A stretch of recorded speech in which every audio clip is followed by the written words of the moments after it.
দক্ষিণ চব্বিশ পরগনার ক্যানিংয়ে কিছু মুসলিম যুবক, তিনজন মুসলিম যুবক ক্যানিং মৌখালি ব্রিজে ঘুরতে যায়। সেখানে ঘুরতে গিয়ে তাদেরকে একা পেয়ে ৮-৯ জন তথাকথিত গেরুয়া ফেট্টিধারী হিন্দু যুবক তাদের ওপর চড়াও হয় এবং তাদেরকে প্যান্ট খুলে তাদের ধর্ম পরিচয় জানতে চাওয়া হয়।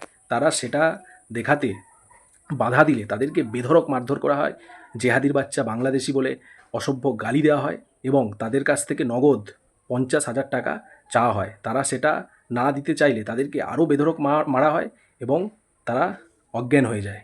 আজকে বাংলার বুকে এই রকম ঘটনা সত্যিই লজ্জাজনক। আমি বর্তমান সরকারের কাছে হাত জড়ো করে অনুরোধ করব, এই ঘটনার সঠিক তদন্ত করুন। না হলে এই ঘটনা পশ্চিমবঙ্গের যে সম্প্রীতি সেটাকে বিঘ্নিত করবে। আজকে এই রকম ঘটনা চারিদিকে বারবার ঘটছে। এরকম ঘটনা বারবার ঘটতে থাকলে কিছু মানুষের মধ্যে রাগ তৈরি হবে, আর সেই রাগের প্রতিফলন দাঙ্গা হিসেবেও দেখা দিতে পারে। আমাদের পশ্চিমবঙ্গের মধ্যে এই রকম কালচার কিন্তু আগে ছিল না। আমার যেটা ধারণা, কিছু যারা সত্যিকারের যারা হিন্দু তারা এসবে বিশ্বাস করে না। সত্যিকারের হিন্দুরা ভালোবাসা, মেলবন্ধনে বিশ্বাস করে, তারা শান্তিতে বিশ্বাস করে। এরা কেউ সঠিক হিন্দু নয়।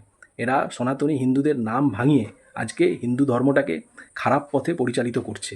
আমি নিজে একজন সনাতনী হিন্দু হয়ে এই ঘটনার তীব্র প্রতিবাদ জানাচ্ছি এবং আমাদের বর্তমান সরকারের কাছে অনুরোধ করছি, এই ঘটনার সঠিক তদন্ত করুন। না হলে বাংলার সম্প্রীতি খুব খারাপ অবস্থায় চলে যাবে।